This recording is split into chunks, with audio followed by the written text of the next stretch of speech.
Ladies and gentlemen, a new establishment poll has come in, and it puts Bernie Sanders' odds to win the nomination. Well, look, we just gonna talk about it. We gonna talk about it. Hello, baby Jesus. Thanks for tuning in.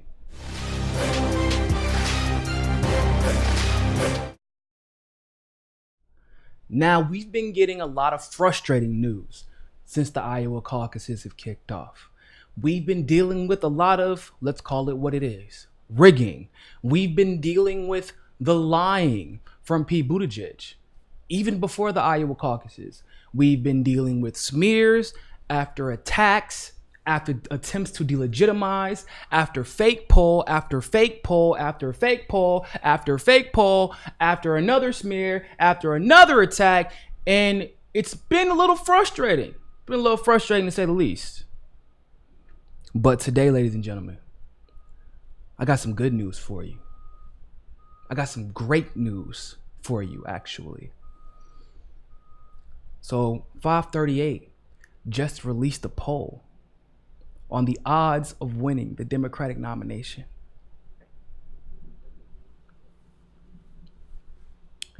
Buttigieg, 3%, Warren, 8%, Biden, 17%, no one. In other words, the delegates are, the 51% threshold is not hit before the convention. 23%, Bernie Sanders at 49%.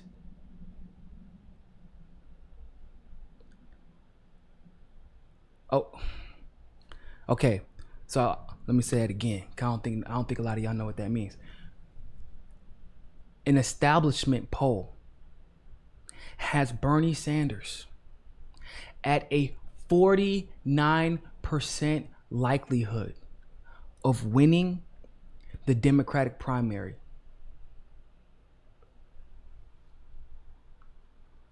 Y'all, we haven't stepped into New Hampshire yet. We haven't stepped into South Carolina yet. We haven't gone into Super Tuesday yet. For all intents and purposes, as far as what it looks like right now, Bernie tied the pledged delegate count in Iowa. And my assumption is they're basing this off the fact they're like, look, we just saw them try and rig the election. They got caught. And yeah, they probably still got away and are getting away with rigging at least until the results are finalized. They're getting away with rigging as we speak. And even when you had your own app, and the best you could do was tie in the pledged delegate count, you couldn't even beat him in the popular vote if you're the establishment.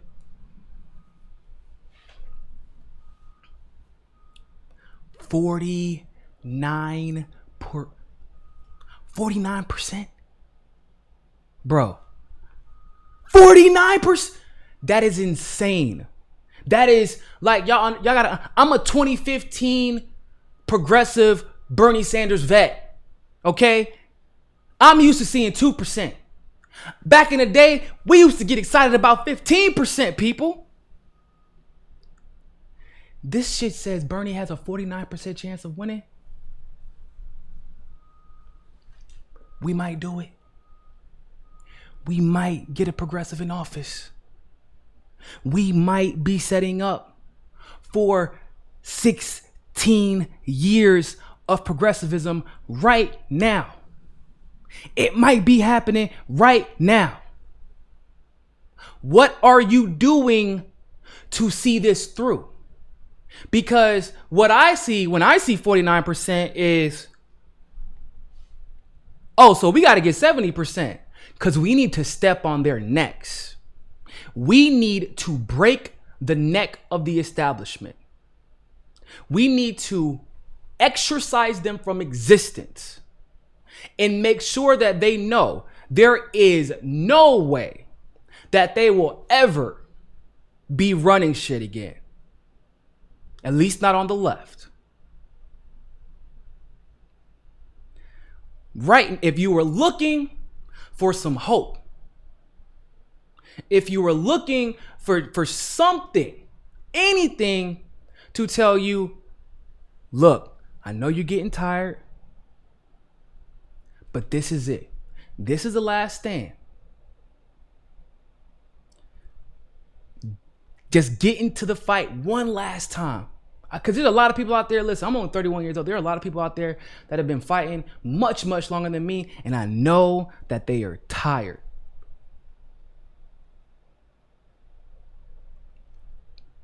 But if you were looking for any reason to just pick up that activism sign, hit those doors, make those phone calls. I don't give a damn if it's for Bernie, Tulsi, or Yang. To be honest with you, it could be for either one of them because it all benefits progressives in the end. As long as the Buttigiegs and the Bidens of the world aren't getting votes. Because I already know where Bernie, Tulsi, and Yang's delegates are going to go. They're going to go between whichever one they choose. But as long as Biden and Buttigieg don't get them votes, I'm good. This is our time. The one thing you don't want to happen is that Bernie or Tulsi gets 49%, 50% at the convention because you didn't do enough. This is our time. Right now. Donate. But don't just donate. Get up out of your seat right now. Go win this shit. I'm going to New Hampshire on Saturday. Thanks to you all. Of course, I will be covering the events in New Hampshire. Of course, we will be exposing election rigging if there is election rigging to be exposed. But I will be doing whatever I can for Tulsi. I'll be doing whatever I can for Bernie. We will be spitting the truth. We will be broadcasting. We'll be talking to people. We'll be educating people.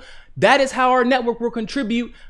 Figure out how you can contribute and go make it happen. Because we can't just win. That's not enough. I know people are like, that's 49%. That's 49%. What? Come on. I don't care. I care because it shows that all of our work over the last 4 years has been validated.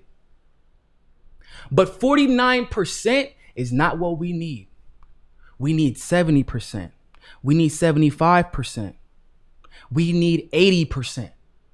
We need to step on their necks so this establishment and the neoliberals and the military industrial complex and the prison industrial complex and the corporatocracy and the duopoly and the Nancy Pelosi's and the Chuck Schumers and the Donald Trumps, so they cannot breathe.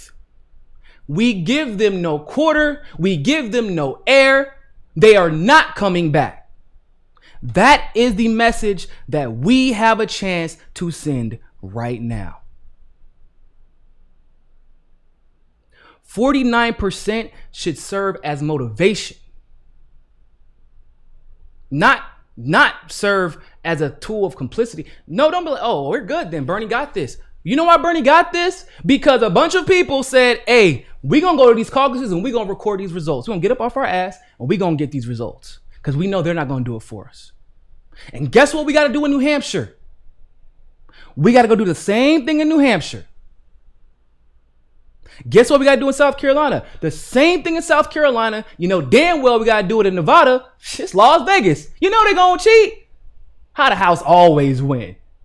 The House always win? No. Not today. Unless it's this house. Yeah.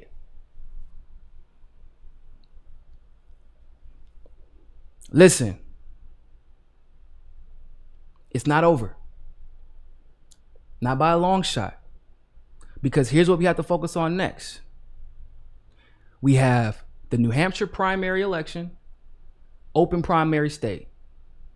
We have South Carolina's primary election, open primary state.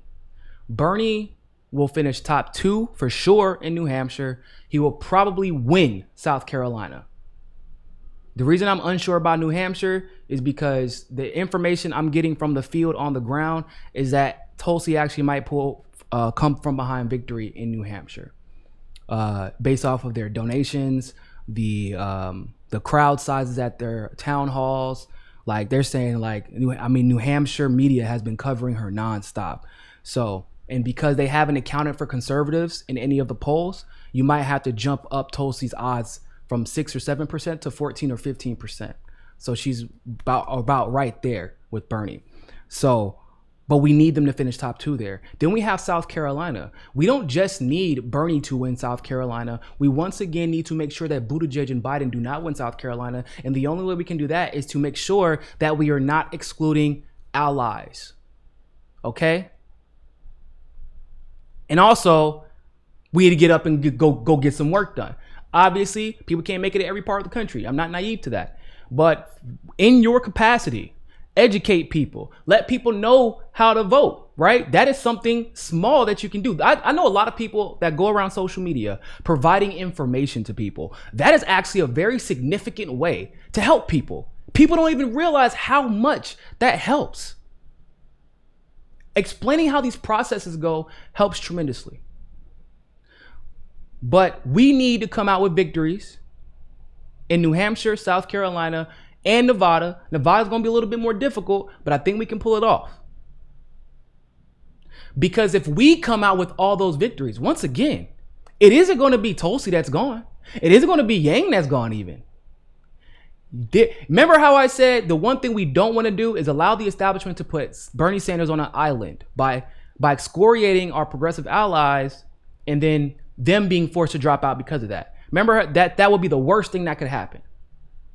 Guess what the worst thing that could happen to the establishment?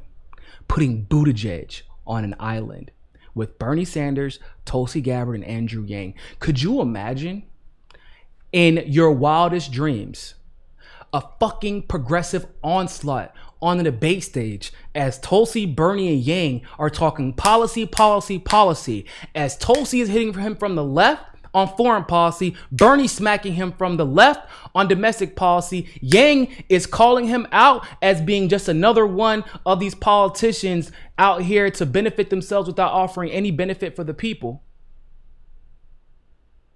We have federal jobs guarantee, UBI, foreign policy, election security, and what does Pete Buttigieg have to talk about? What does Pete Buttigieg have to talk about? Because if Yang gets 7 or 8% in New Hampshire, that's trajectory trending upward. Tulsi, that's 15 to 16% in New Hampshire. That is upward trajectory, debate stage appearances. Bernie will do what he does, continue trending upward. If Biden continues to flop, Warren fails, as a lot of people are predicting she will in New Hampshire, we are literally in the process right now of putting Buttigieg on his own establishment island where he has to face scrutiny by all the different sects of progressivism represented in the camps of Bernie, Tulsi, and Yang. That is what we are setting up for right now. We can do it. We can do it. We can do it this week, or next week, I should say. We can do it next week when we go through New Hampshire. We can do it, bro. We can do it. We have it right now. You have to understand. This, ladies and gentlemen, this is an establishment poll. What have I always said about establishment polls? I said, hey, yo, shout out to everybody who's been here since last year. I've always said, oh man, this is an establishment poll. If Bernie's at 18%, y'all should be cheering. They were like, well, why is that? I said, because that really means he's at 29, 30%, and that Biden's really at about 12 to 13%. And people didn't know what I meant. Do you know what I mean now? Do you know what I mean now? When I was explaining to people when you are talking about a margin of error of 4 to 7%. I don't give a damn what your poll is saying. You got to add 10 to 15. I've said this.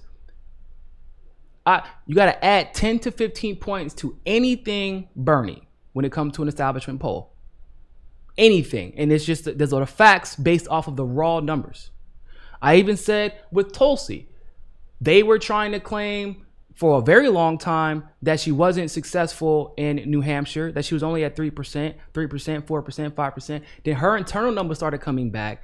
A couple of polls that weren't qualifying polls were coming back with her at 8, sometimes 9% in New Hampshire. Then you started seeing them triple down on the attacks, and they stopped releasing polls from New Hampshire. Why do you think that is? Why do you think they stopped releasing polls from New Hampshire?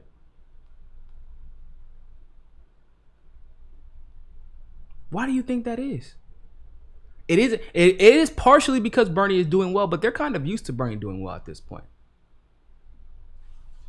They stopped releasing polls from New Hampshire for the same reason CNN doesn't want to give Tulsi a town hall in New Hampshire.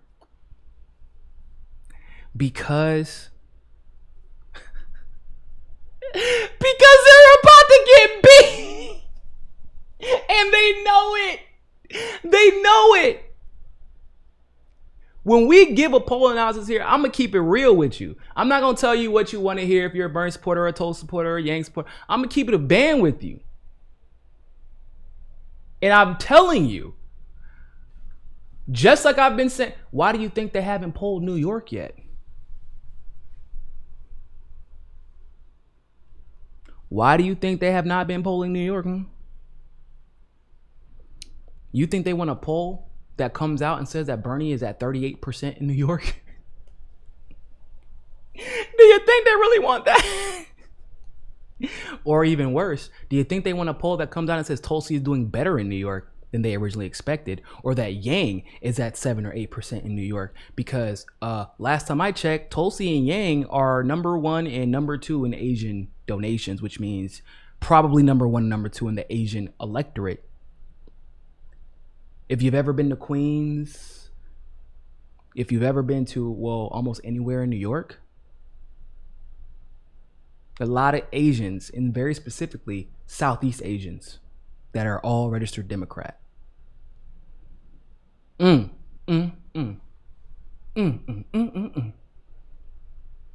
if you have a poll right now that is saying the odds of Bernie winning the nomination is 49%,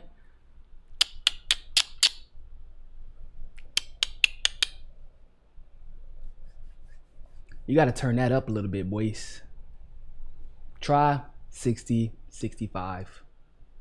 That's what that means. But once again, we cannot let that deter us. We cannot let that make us complacent. What that means is it's time to turn on the heat so they get the fuck out the kitchen. We got to step on their necks. We have to each do what we can to contribute in whatever way you can. If you have a show, continue to grow and educate. If you have a phone, go do some phone banking. Register to volunteer. Become a text banker. You can do that for various campaigns now. Become a text banker. Fundraise for your people. Do whatever you can. But don't stop. And by the way, once again, I know a lot of you love Tulsi. I know a lot of you love Yang. I love Tulsi. We ain't done when we get to the convention either. Because now we have to give our second candidate, whoever that may be, enough leverage so that the DNC cannot steal our VP pick, which is just as important, if not more important right now. We cannot let them steal our vice presidential pick. We cannot.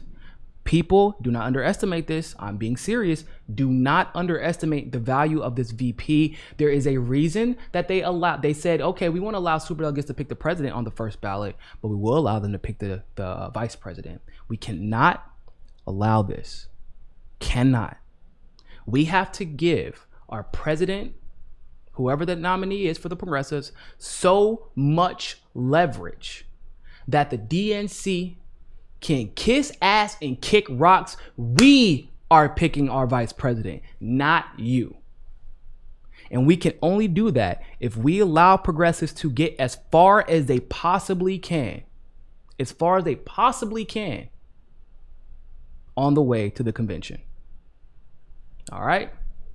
So with that being said, ladies and gentlemen, I'm done with this segment of Mikasa Sukasa, but stick around. We'll be back soon. Got a lot of stuff to cover today. Can't wait to talk to you about it. And we are awaiting the results of the Iowa caucuses as well. So that's going to be interesting.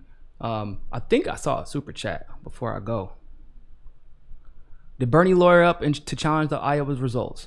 And that's what it looks like. That's what it looks like. Mitch Osborne, I'm just so worried that Nate is so wrong that this is him creating a Bernie loss. He may have finally learned reverse psychology. Well, they're not. You got to remember, they never overestimate Bernie. That is the one pattern that we have established with establishment polling. They never overestimate Bernie. They always underestimate Bernie. It's, you know what I'm saying? It's always underestimation. They overestimate their people, underestimate ours. Right? That's a pretty fair assessment. Pretty simplistic way to distill it. But no matter what, we can't overestimate how much work we need to put in and how much work has already been done. This isn't a culmination of a year of 2019. No, people. This is the culmination of blood, sweat, and tears that has been started since 2015. As crazy as it sounds for those of us who were there in 2015, bro, it is 2020. We deserve this shit. We deserve everything that comes from it. We deserve this victory. Whoever wins, whatever progressive is fortunate enough, or some would say burdened enough to win this nomination and carry that mantle forward, we deserve everything coming our way because we fought for it. And those are facts. But we're not done. Make no mistake about it. We got to step on their necks until they choke. Yeah, that's happening. So let's get it, 2020. All right. So thank you so much for tuning into that live stream segment of Mikasa Sukasa. We'll be back soon. But hey, you can't catch me on the next segment. Always remember, more than anything else, people, find your balance. Peace. Don't forget to hit that subscribe button and hit that notification bell if you like that segment of Mikasa Sukasa. Of course, if YouTube is giving you trouble, as it always does, you can download the ROKFIN app and follow us there. Also, if you want to continue to help our show grow, you can help us reach our goal of 500 patrons on Patreon and donate as little as $1. Really, anything helps. Other than that, always remember, people, more than anything else, find your balance. Peace.